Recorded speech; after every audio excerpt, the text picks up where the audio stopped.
Hello, it's Jennifer McCollum from Parent Teens, and I have Sheri Gazitt here with me today from Teen Wise Seattle. I cannot believe we have Sheri. She is just getting calls from TV, radio, everything all the time, and here she is with us to share her knowledge. So I'm so honored. Sheri is a parent, educator, a teen coach, and an author of her she's wrote, let me see, Discovering Friendship. That's right. Teaching adolescent girls how to navigate the friendship world. And now she's on her second book. But today, Sheri is here to talk about the importance of joy. So welcome, Sheri. Thank you for having me. I'm excited to be here. I'm very excited you're here too. Tell us how you got into becoming a parent educator, a teen coach. Tell us a little bit about yourself and how you got to where you are right now. Sure. So my background is in therapy and psychology. And I guess because my teen years were a little bit crazy and I knew that I needed support even back then that I didn't really get. It wasn't really available where I grew up. So that kind of stuck with me. And through my schooling, I did all my papers on like pediatric stuff. And then as my life kind of progressed, I kind of saw the issues that were going on with all of the kids now. I have 3 kids of my own who are 20, 19, and 15. And I saw what they were going through and what their friends were going through and the struggles. And then everybody's reading the newspapers, if anybody reads newspapers anymore, and magazines and articles online about anxiety and depression in teens. And I just knew that I had to do something about it. I didn't want to feel helpless or hopeless in that arena. And so I kind of thought, how can I be of service to the parents and teens that are struggling? And one of them is to support the parents. So I go out and give presentations to parents about how to better support their teens. And then I work directly with teens through coaching. And my goal is to get to them before they have clinical anxiety and clinical depression. So really help them to see the joy in life and to see the bigger picture. They don't need to stress about every little thing and that everything's going to be good. And I love that you do your coaching from their couch. So you do a lot of, Right. what do you call that? Where you're using Zoom or Skype or what's your medium? Mostly the kids have iPhones and they use FaceTime. So like you said, they're sitting on their couch or they're in their bedroom, they're snuggled up with a blanket and their dog's often next to them. So it's really like having a conversation in their home. It's comfortable. They're not traveling someplace to, sit in an office, and it's not across the table face to face. So it's really comfortable for them. And it also allows me to coach girls and parents from anywhere in the world. I've coached parents in Italy. I've coached a girl in Senegal. I've coached parents in Atlanta. So it really gives me that freedom to be able to reach more people. And that's good to know. So it doesn't matter where you are geographically. If you have an internet connection, Sheri can help you. So that's great to know. So Sheri, you're here today to talk to us about the importance of joy. And I know you have some really great tips for us. Can you kind of walk us through how to find joy in our lives and then that carries through to our teen lives as well? For sure. When I started giving the presentation on creating space for your teens' inner joy, I asked parents, what have you done lately for your own inner joy? And out of a room of over 50 parents, there's maybe 4 or 5 who could raise their hand and say they had done something that kind of fueled their own inner joy. And so it starts with us, because if we're not bringing joy into our lives, our teenagers, our kids, the little ones, they see that, and that's what they think life is supposed to be.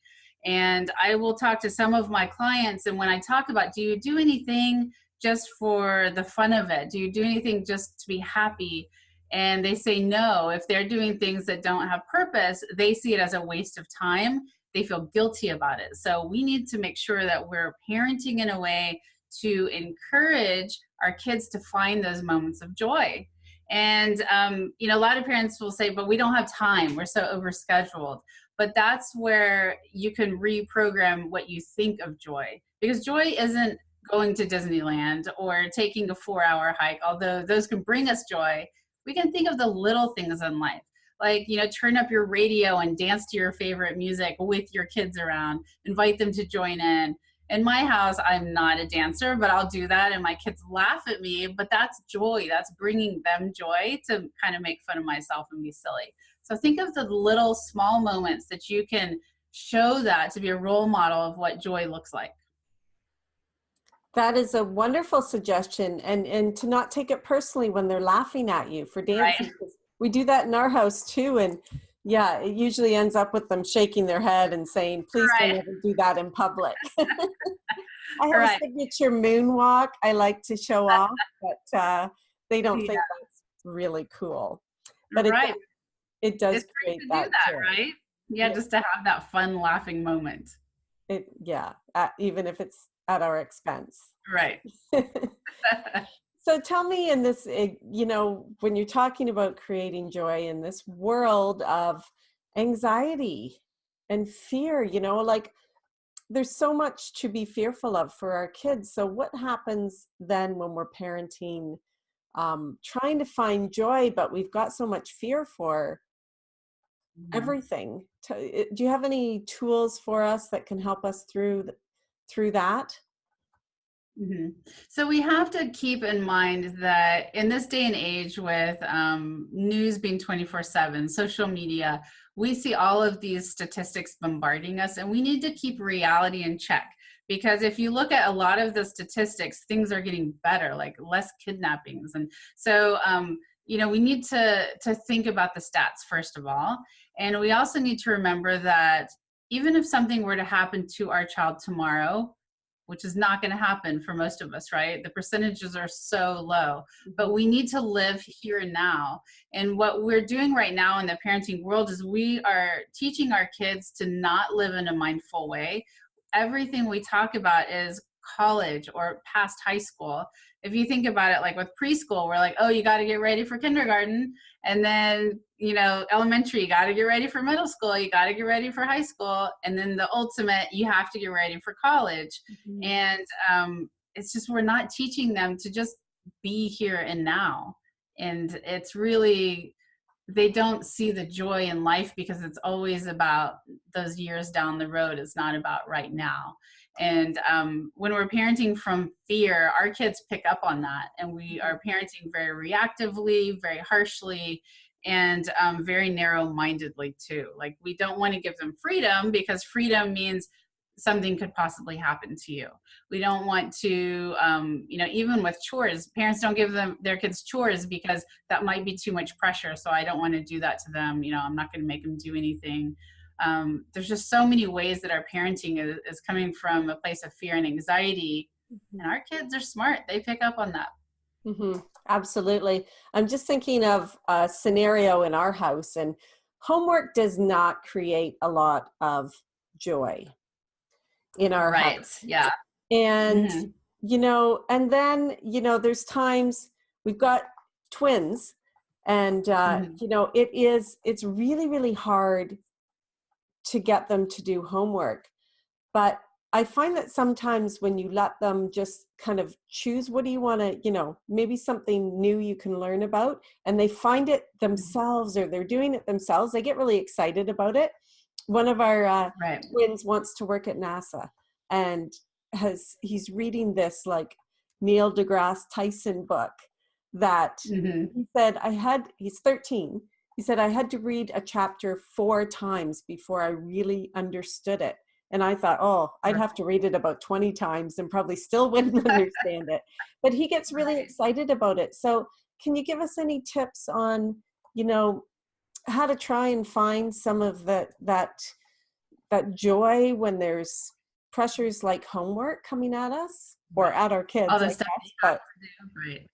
Right. But you hit the nail on the head with that example right there. Maybe he doesn't like homework, but he read the chapter 4 times because he was so excited. And the thing for your son is that he's got that long-term goal of NASA. But there's so many things he can get joy from now of reading those books and, going to visit and, looking on the internet at these things. So the thing to kind of keep in mind with homework, because it is a struggle, is it's their world. So as soon as you can let go of that and say, you know what, if you want to get C's, go for it. That's your world. It's going to limit you in some of the opportunities that you want later down the road, but it's your life and it's your grades. Here's the bare minimum. You have to get in our household, and then you just let it go. And then if they're struggling, you ask them, how can I support you? Instead of, rushing in and hiring tutors and, asking the teacher about it. So it's putting it on them. And that allows you to parent from a place of joy instead of, oh, this is so tedious to try to get my kids to do homework. And that's tough because right now parents are getting the message, if your kids don't have A's, forget it. They're not going to be successful in life, which is so not true. Steve Jobs had a 2.67 GPA, but he was excited and innovative and curious. And so he was super successful. So if you have a kid who hates homework, you know what? Just let them do the things that create excitement in their life. Because those kids that don't like school, it doesn't mean they're not going to be super successful if they're allowed the space to find joy and excitement in their life. I think that's going to be my huge takeaway from our chat right now. Because, there's that fear and anxiety that our kids aren't going to be successful. And if we can, I think it's that transition into, the adolescent teen years that they need to take more control of what they're interested in and what their path is going to be. I think for me, that is a huge takeaway, that I need to step back a little bit and allow them the space to find the excitement and the joy in what they're learning. Right. So, yeah. And also to realize they may not get excited about homework. I mean, but to keep in perspective of what are they excited about, like NASA, okay, homework's a piece of that. It's not about the grades, it's about the learning and the excitement. I love that. Okay, so is there anything we missed about, the importance of joy in our parenting lives? I think the biggest thing that I hear from parents is when I say create some space for joy, parents think I'm talking about permissive parenting, like let your kids do whatever they want to find joy in their lives. And that's not what I'm saying at all. And we have to be there setting the guidelines, setting the rules and expectations, but yet we can also let go a little bit. And if we do that and we have those rules in place for our kids, they feel more comfortable exploring and trying new things. It's when we come down harshly and we're controlling their lives, every nuance of it, every class they're taking, every piece of homework they're doing, everything they're doing with their friends, it really is stifling. It's like, I like the analogy or the metaphor, like it's sitting in the middle seat on an airplane. Imagine how, like, have you ever sat on that seat? It's awful, right? You're like kind of trying to keep your elbows in and you're thinking, can I get my book without disturbing anyone? Can I go to the restroom? I've got to do all this rigmarole.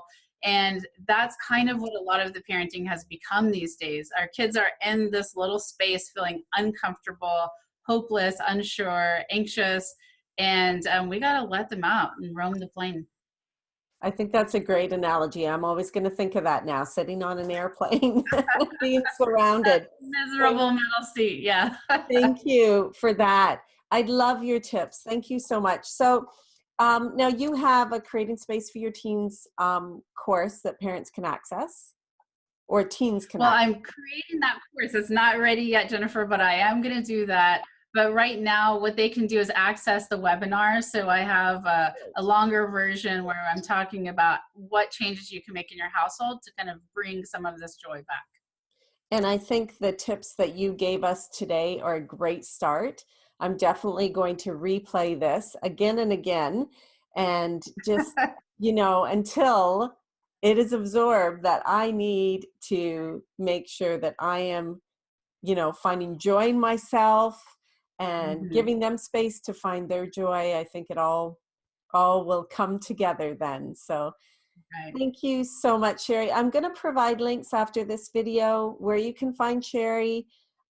Definitely check out her website, the Teen Wise Seattle. It's fabulous, and her coaching that can be accessed anywhere in the world, which is great to know. And what did I miss anything? I just No, I just, people can find the webinar on my site. It's teenyseattle.com/innerjoy. But also, if parents want to get on the phone with me, you can go to my website and there's a link that you can set up a half-hour complimentary parent consult, and we could talk about what's going on and see if I can set you up with some resources. Wow, that is very generous of you. In like 20 minutes, you gave me a lot of good tips, so I can't imagine what a half-hour call can do. That's great. Thank you so much, Sheri. Thank you for being here. And I'm so honored that you are on and part of our Parent Teens website so that, many, many more parents can find you. So thank you for Thank you. I love what you've done for parents to make it easy to find resources. Great. Well, we've just got started, so we'll hope to have you back again. I really love how to the point, accurate, and how what you're giving us is really actionable. We can implement these ideas right away. So please come back again. Definitely. All right. Thanks, Sheri. Take care. Thank you. Okay. Bye-bye.